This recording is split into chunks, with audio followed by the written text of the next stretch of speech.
on a still winter's night in Caboolture, Queensland. Undercover cameras record a group of horses, gated inside a series of holding pens. This is not a safe place for these animals. Recent injuries are noticeable. An ominous sign, this is a place of violence. Brandings burnt into their hides reveal these aren't just any horses. They're registered thoroughbred racehorses. Night after night, more and more appear. And according to the racing industry's own policies and rules, they should not be ending up here.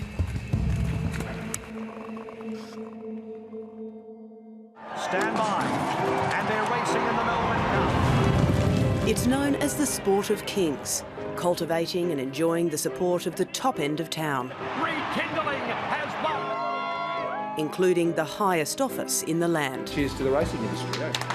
5 win place 5. Australian horse racing is a billion-dollar industry and growing. Big business, big government revenue and big prize money requires big breeding, with the industry producing more than 14,000 foals last financial year.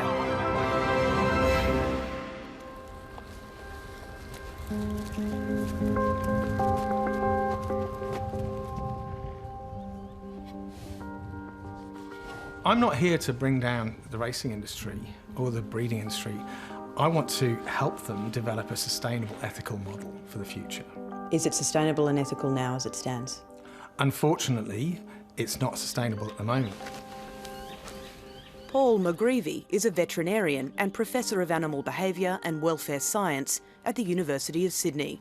He's been studying thoroughbreds for over 25 years, winning national and international awards for his research, identifying one major issue. What is the greatest threat for the thoroughbred racing industry? Wastage is the big one. Wastage is a loss of animals from the industry to an uncertain fate. Each year, around 8,500 horses are retired from the track, and according to the racing industry, less than 1% of them are ending up at an abattoir. Figures don't add up. If my concerns are substantiated, then we're talking about a large number of horses that are meeting a very grisly end. How big then is that grey area, that black hole? The size of the black hole is in the order of at least 4,000 horses per year. Disappearing? Disappearing. An hour's drive north of Brisbane, in Caboolture, Queensland, is Merrimist Abattoir. The facility slaughters mixed livestock, including horses.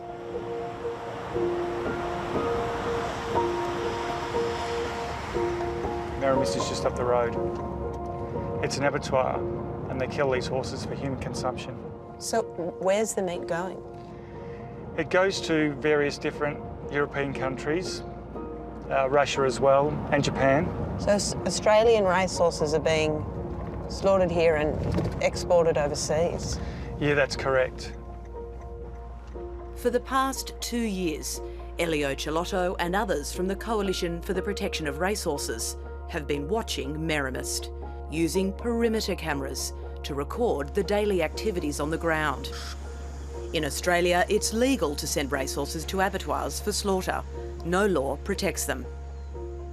If you stand on the property boundary, on the tree line, and look into the property, you'll see horses being unloaded from there, and horses being unloaded down the ramp, sometimes hit with polypipe.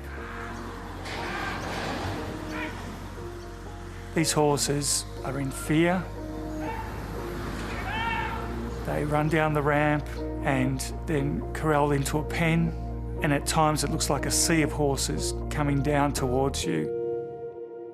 A fairly high percentage of those horses are in fact racehorses. Separate to the Coalition for the Protection of Racehorses monitoring Merrimist, a team of undercover investigators has entered the abattoir.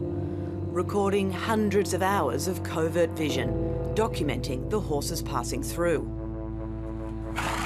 The vision has been provided to the ABC, and we've agreed to protect the investigators' identities.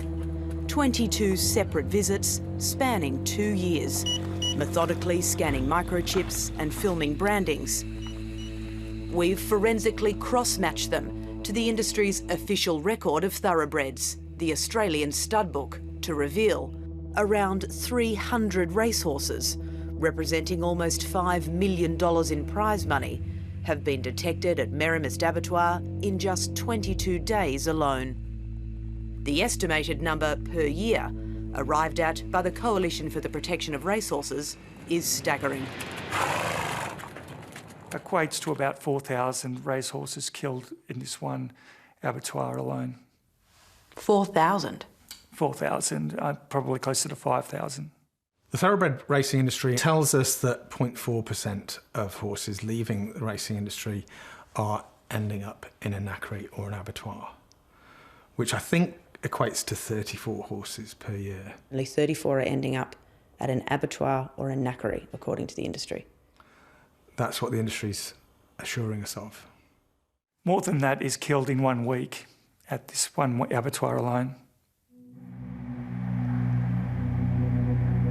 From the moment we turned on this tape, we immediately saw death. For the equine cargo on this truck, the journey to Merrimist has not been kind. You can see one horse there on the side of the road. He's already been dragged out. And we're seeing a second horse here. He's been pulled out by the neck. There he is. And for the horses inside, it's even more horrific. The images you're about to see are confronting. Covert cameras record horses being beaten and abused from the moment they arrive at Merrimist.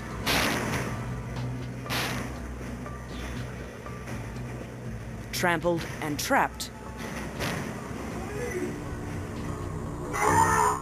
Forced to slaughter.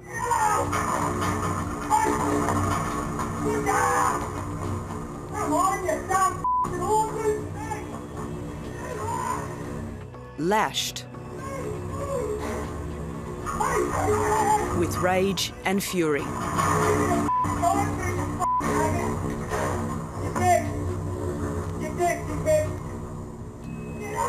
Trapped in a maze of holding pens.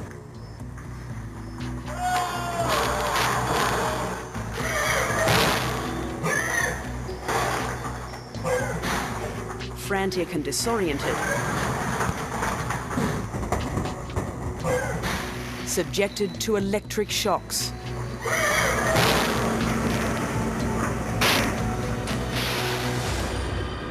What if I told you that hundreds of horses are ending up, say, at an abattoir or a knackery, these facilities where they are subjected to beatings, electrocuted, genitals electrocuted, anus electrocuted?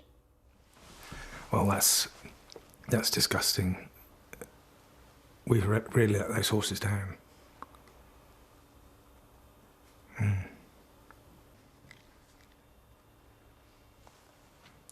that's awful.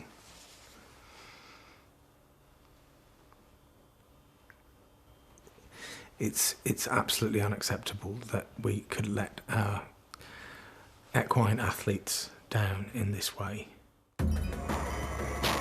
Undercover cameras strategically installed inside Merrimist's killing room record mass animal destruction. Hundreds of racehorses, many watching in terror, trying to escape. The sounds of slaughter accompanied by the happy hum of music on the radio.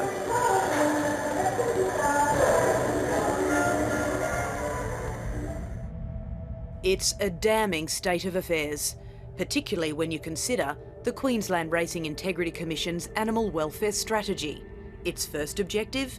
To minimise the wastage of racing animals. Neither the Queensland Racing Integrity Commission nor Racing Queensland answered our questions about racehorses being slaughtered at Merrimist, but in a statement said it investigates reports about the treatment of racehorses and that it includes immediate site visits by authorised officers or stewards, including a QRIC veterinarian and the issuing of directions or other necessary action. On site at Merrimist, horses bred from studs located across Australia are identified. Horses bred from studs located across Australia are identified. Coolmore, Kia Ora, Epsom Lodge, Widden Stud, Bona Stud, South Australia's Riverside Stud, and Kambula, Woodlands in New Zealand, Queensland's Lyndhurst Stud, Byerley Stud, the prestigious Emirates Park, Southern Hemisphere Bloodstock, to name just a few.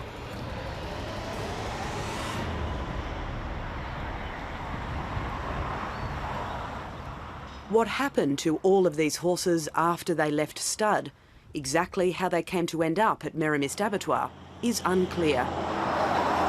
These horses come from pretty much everywhere. They can be very small breeders that might only breed 2 or 3 horses. Then there's the bigger breeders that might breed 20 or 30 or 40 a year.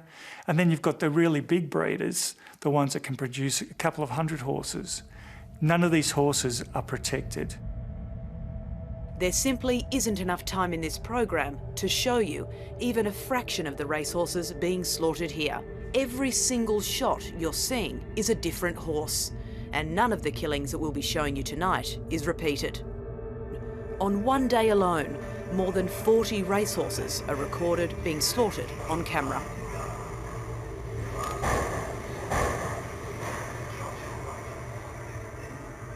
Where are all these horses coming from? These racehorses? Some are coming straight off the racetrack. Some of these horses may have been sold on, they may have been passed on through 2 or 3 people. We've detected horses from Victoria, South Australia, the ACT, Queensland, Tasmania, even the Northern Territory, ending up at Merrimist, despite Racing Australia introducing a traceability rule 3 years ago to track all thoroughbreds from birth to retirement. The problem is massive, and the reason why it is so big is because they're breeding too many horses. They're breeding more than they need, hoping that they can breed the one that's going to be the next Makybe Diva or Winx or Black Caviar. Yeah, that horse was very badly let down. We asked Professor Paul McGreevy to assess Merrimist slaughtering practices. Obviously, that horse took a while to die. It would have suffered.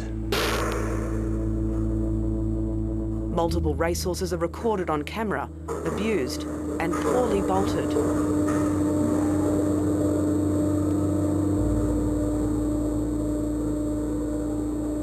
Well, the horse appeared to blink, which is a strong suggestion that it's conscious. And that's very troubling. That shouldn't be permitted at all.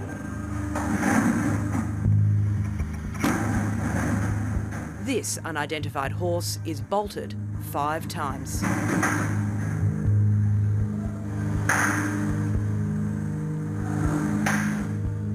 Fourth bolt. Fifth. Suffering met with whoops of enjoyment. Yeah, that's very, very distressing. Others stomped and kicked. Kicks it in the head.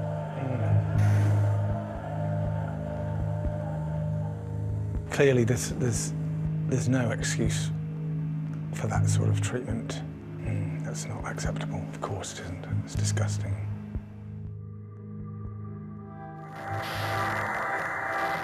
The disgusting images don't end with the destruction of thoroughbred racehorses.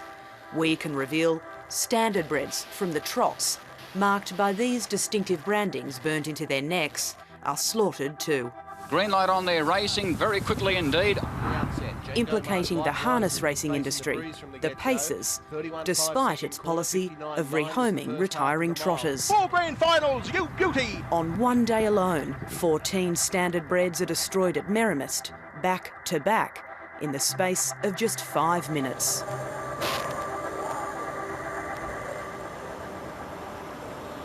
Calling Merrimist. If you know the extension up. I called Merrimist Abattoir to try and find out more about the thoroughbreds and standard breds it was slaughtering. Hello, Adam speaking. Oh, hi Adam, this is Caro Meldrum Hanna. I'm calling from the ABC in Sydney. I have some questions that require answers, and I'm hoping you can explain some things to me for the program that we're making. We understand that Merrimist Abattoir is slaughtering Australian racehorses. Can you tell me how many thoroughbred and how many standard breds that Merrimist is slaughtering? Each, I don't know, week, month, year? That's not accurate. Okay, what's accurate? So, would you like to make an appointment to have a discussion? I'm in Sydney at the moment, and I'm hoping you can just explain some things on the phone to me. No. No? No, not at this stage. No. I'm not going to do it over the phone. Thanks very much. Adam, I do need to send some Merrimist Abattoir did not respond to our written questions. We can also reveal thoroughbred racehorses as young as 2 years old, fillies and colts, and the broodmares that produce them are ending up at Merrimist, huddled together, slaughtered in front of one another, some under 2 years of age.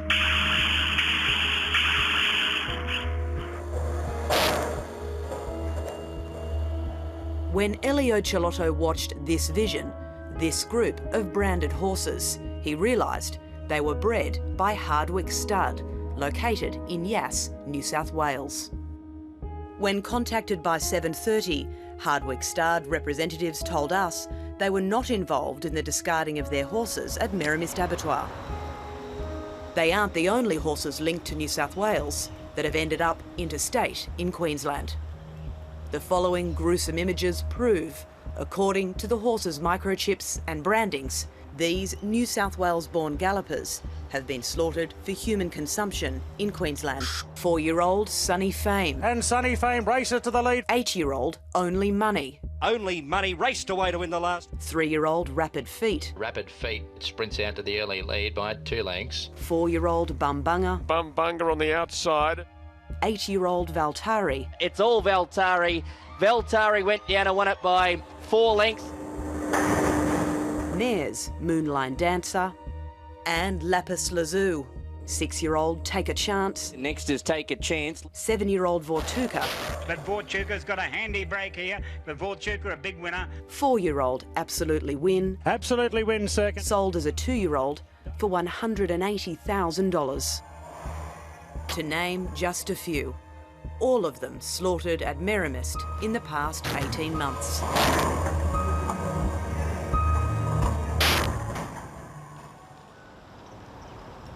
How New South Wales bred and domiciled horses ended up in an abattoir in Queensland requires answers, because under New South Wales rules, it's strictly prohibited.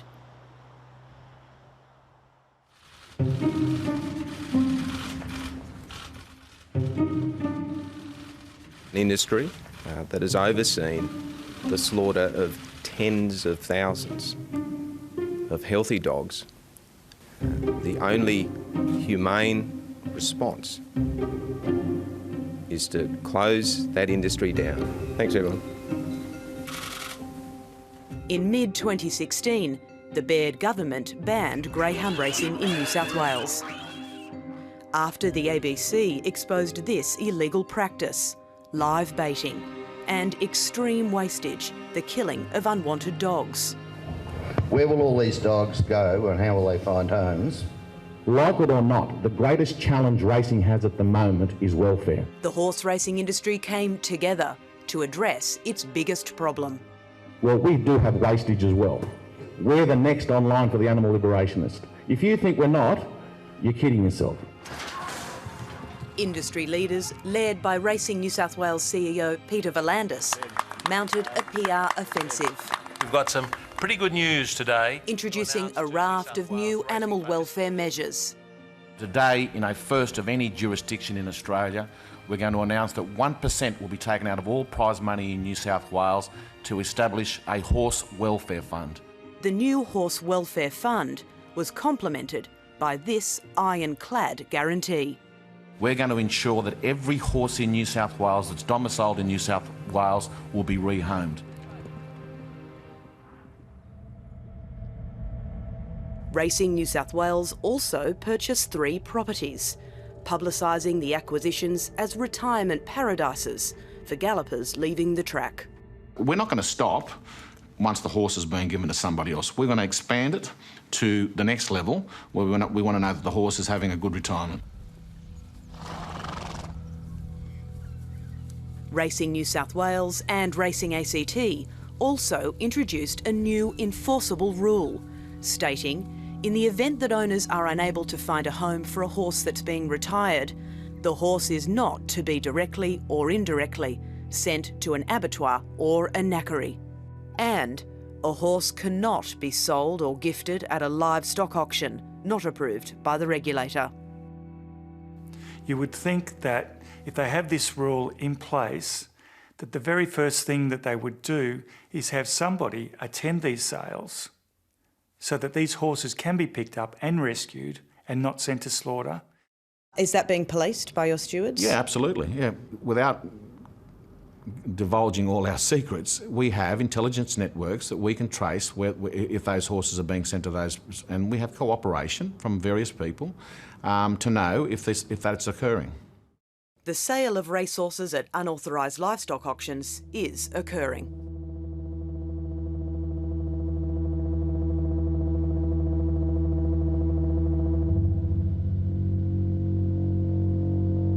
An hour's drive west of Sydney, on the first Wednesday of each month, are the Camden Horse Sales, a popular livestock auction.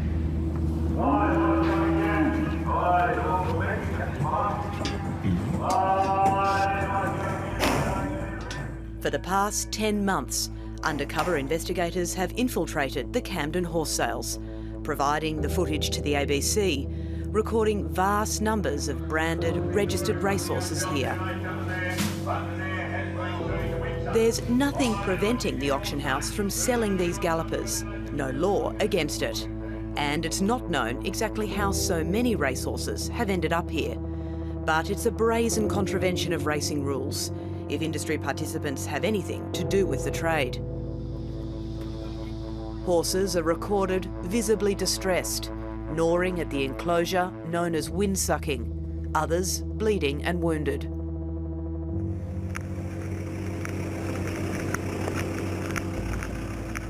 Outside in the large public yard, undercover investigators try to find out more, whether kill buyers, known in the industry as doggers, are buying racehorses here. Where do they go from here? What do you mean? They go to different people that bought them. Some guys come here and they buy a heap of horses. After an awkward pause, the truth comes out. As long as he doesn't do the doggies. Yep. Some of them will go to the doggers.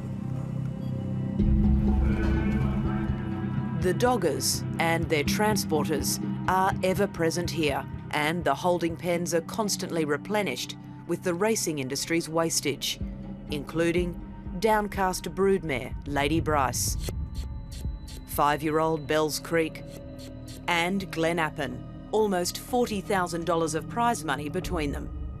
Incredibly, both mares are listed as active and racing on the regulator's online database.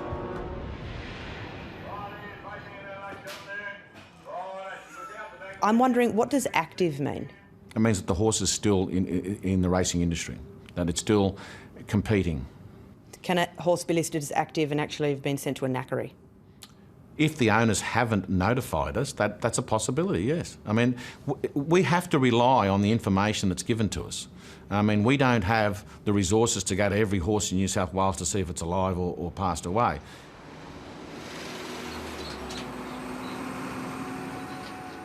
Back at Camden, Outside, loads of horses are being driven away. Waiting to load up today's bargains is a large white truck with blue stripes.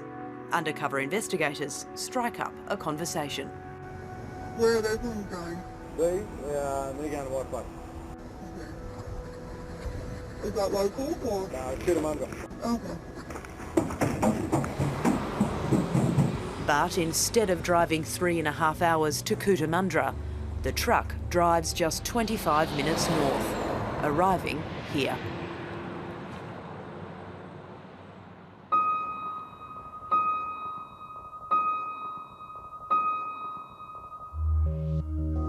Off the long, winding northern road, at the end of a dirt loop, is Luddenham Pet Meat, a knackery, owned and operated by John and Beck Pace.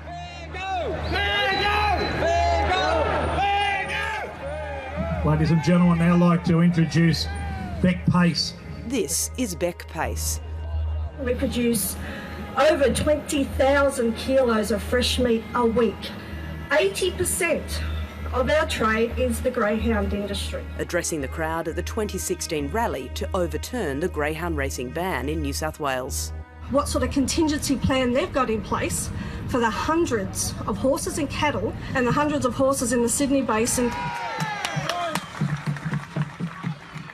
I mean, that tells you everything about the connection between the greyhound industry and the racing industry. They rely on each other. Aerial surveillance at Luddenham reveals cows in a grassy green paddock to the right. On the other side of the barbed wire fence, in Luddenham's barren paddock, are racehorses. For Luddenham to be accepting racehorses protected by the New South Wales rules of racing is abhorrent.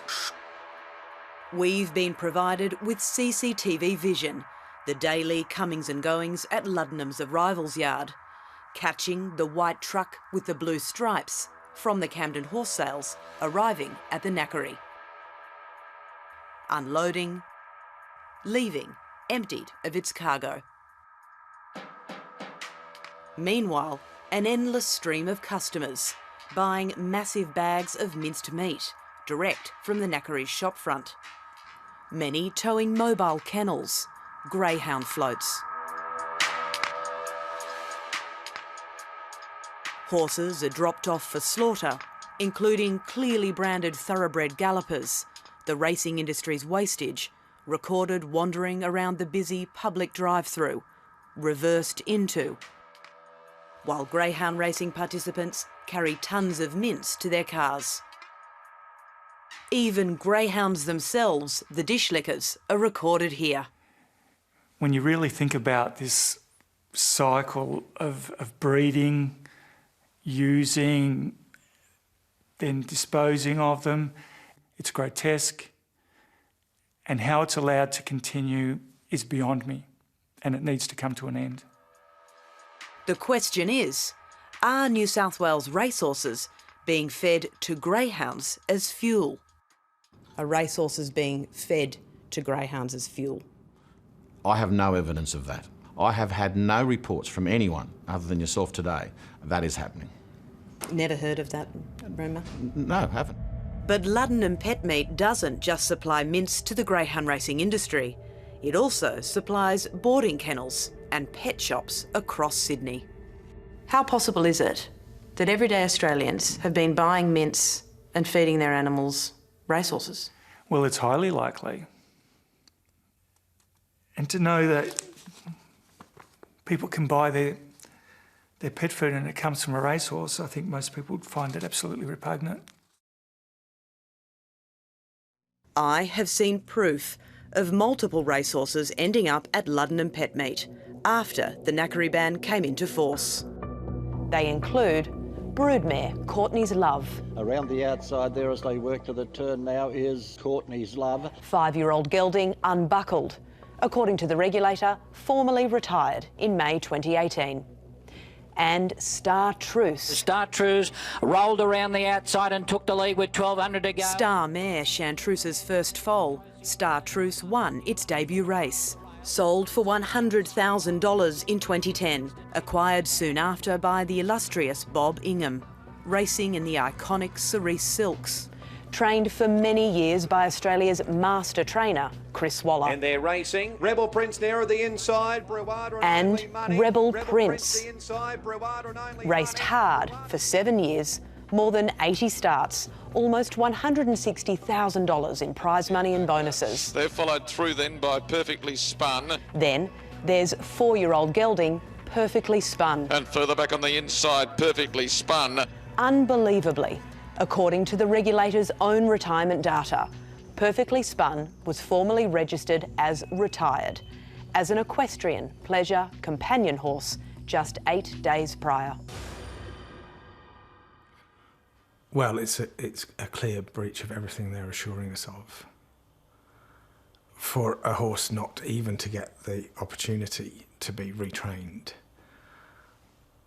despite it being healthy, it is a massive shock to me. And there are the gates springing back, they're away. It's unclear how and why Perfectly Spun came to be at a knackery just 8 days after it was officially retired. How many New South Wales horses are ending up at a knackery or an abattoir? What's your data telling you here? Well, in New South Wales, 0, because it's against the rules of racing. Are you sure 0? Yeah, absolutely. They produce data that they want to release to the general public to give the impression that they're looking after these horses, and they're not. They're simply not.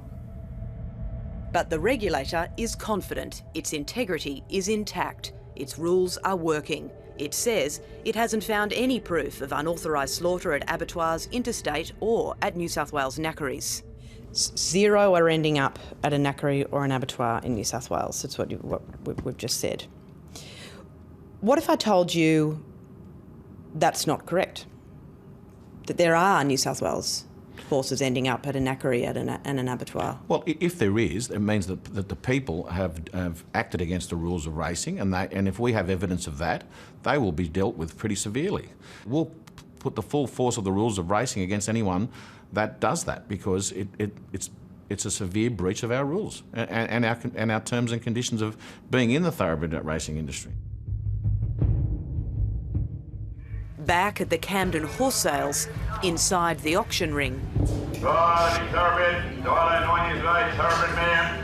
Undercover cameras record more racehorses being sold off.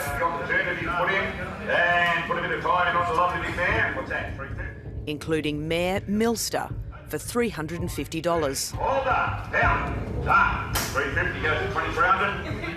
And this 5-year-old stallion, National Flag, bred by Victorian powerhouse Rosemont Stud, sold to a Chinese syndicate in 2016 for $200,000. National Flag has won at 3/4.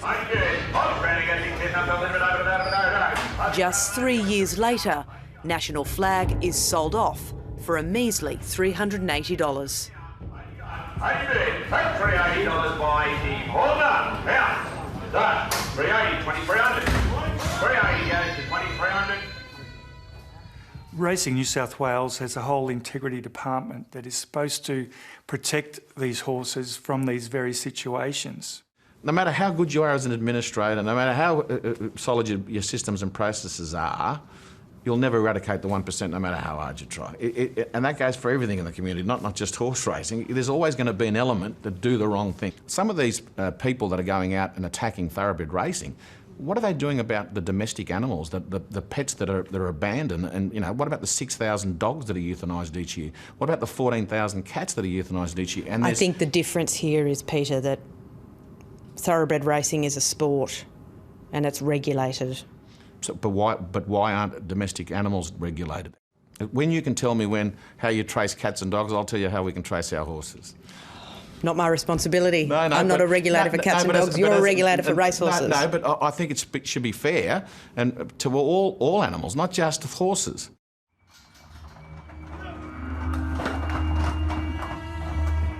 But undercover investigators have found more horses are falling through the regulators' systems of traceability. Where are these going?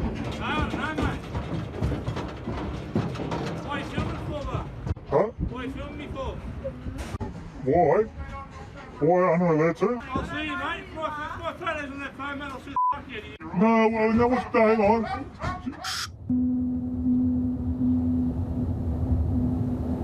Nestled behind Western Sydney's busy Windsor Road in Riverstone, at the end of a long driveway, is Burns Pet Foods, a knackery.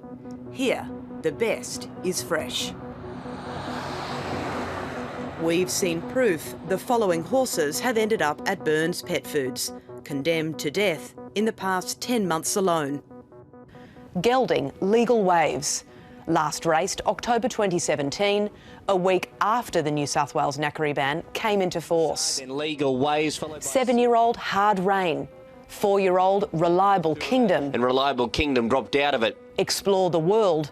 After it left stud, it went on to win almost $125,000 in prize money. 5-year-old Grand Icon. And Grand Icon in the white colour in the middle. A mare, Cloverdale. Cloverdale hits the front inside. 3-year-old Next of Kin. Still listed as active on the regulator's database. Photo that, Next of Kin, it's a head bobber. 11-year-old Halo's Image. Halo's Image has got through to win number 4. More than $50,000 in prize money. Halo's Image is going home the best, and Halo's Image... And this horse. Tahitian Black is starting to chime in on the outside as well. Tahitian Black now coming ahead.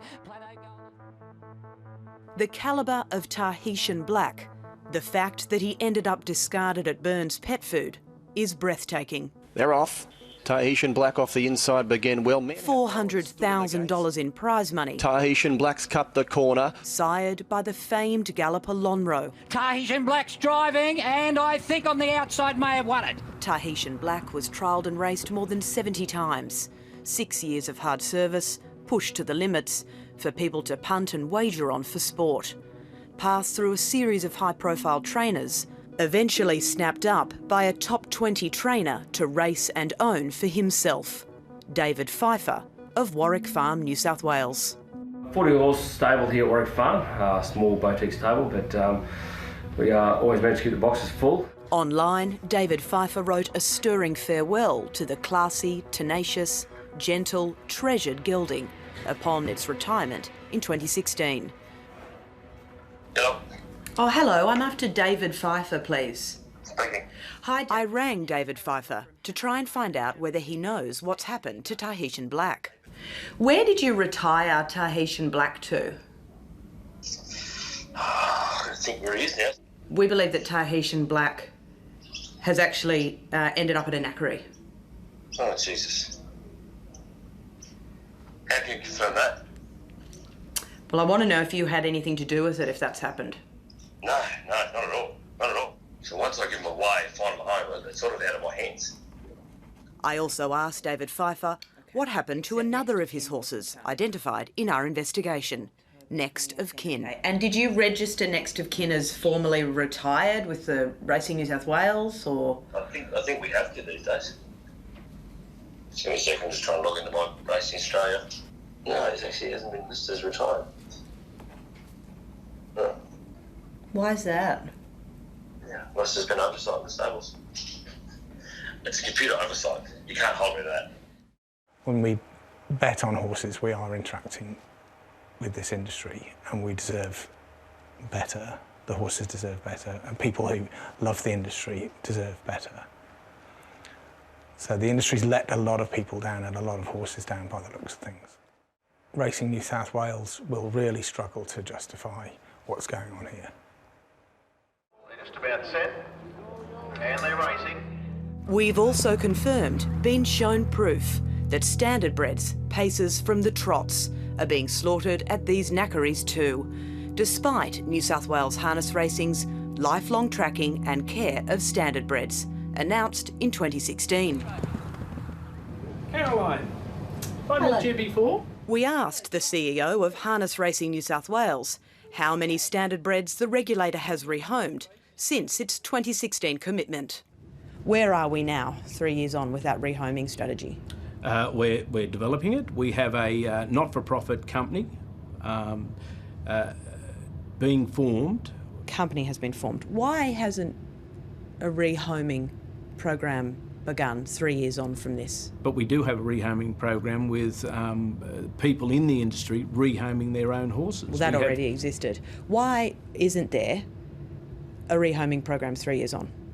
But there is one, as I said. Whether you say it I don't think the previously- regulator, with all due respect, John, you can't claim credit and take credit for an owner of their own standard bred finding a home for their own horse. You haven't done that.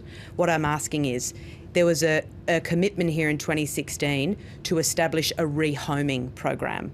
The rehoming program hasn't been established or opened, and I'm asking why 3 years on. We're continuing to develop it. While it's not illegal for New South Wales knackeries to be slaughtering racehorses, one fact is incontrovertible. It's the racing industry that's fueling their business. The knackeries are essentially cleaning up the racing industry's mess and getting rid of it. The problem now is that they're being exposed for what really is happening out there. It's not known how so many registered New South Wales racehorses have ended up at Burns and Luddenham, who ultimately sealed their fates. But I tried to speak with both knackeries.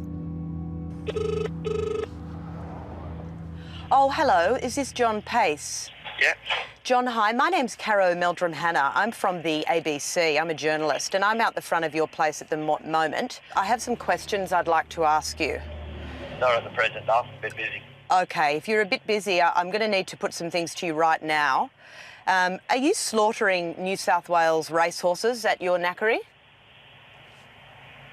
As I said, I'm a bit busy at the moment. That's OK, a yes or a no. Are you slaughtering New South Wales racehorses at your knackery? Hello? Hung up on me. The conversations didn't last long. Oh, hello, Phil. This is Caro Meldrum-Hanna. I'm from the ABC. Are you slaughtering New South Wales racehorses at your knackery? The owner of Burns Pet Foods, Phil Burns, told me his knackery only slaughters sick racehorses. How many have you slaughtered?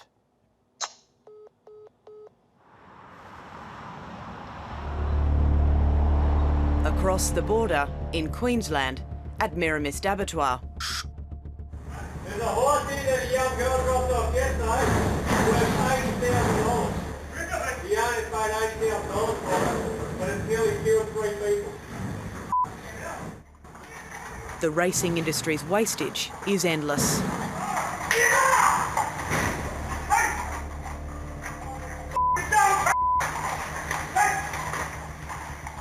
The identity of one of these racehorses is particularly shocking. Tracing his brandings, we can reveal his name is War Ends. War Ends is clear. It's War Ends in front. It'll lead all the way in the North Coast Mile. War Ends has won it.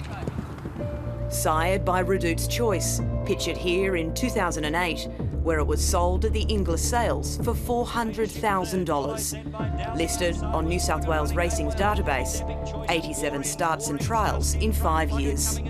War Ends clinging on. War Ends. War Ends. Almost $400,000 in prize money and bonuses.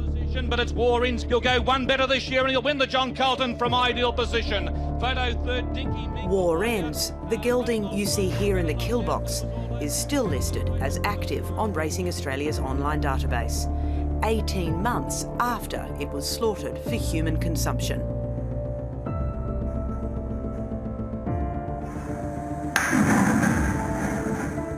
Bolting, complemented by kicks to the head.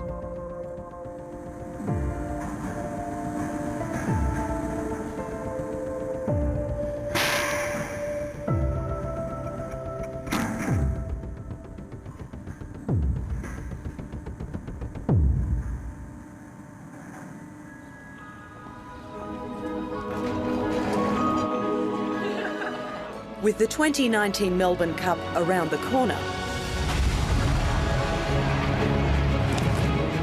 and the Everest set to race, spring racing is in full swing. With the industry and gambling companies pumping out glitzy, glamorous promotion videos, carefree humour. Geez, that's great odds. And romantic enticement. It's Cloud 9 and Wonderland, all mixed in together.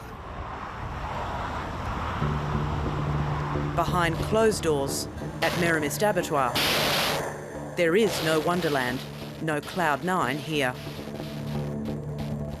We're talking about destroying horses on an industrial scale. We're seeing animals suffering. I don't think anybody in the industry could ever defend this.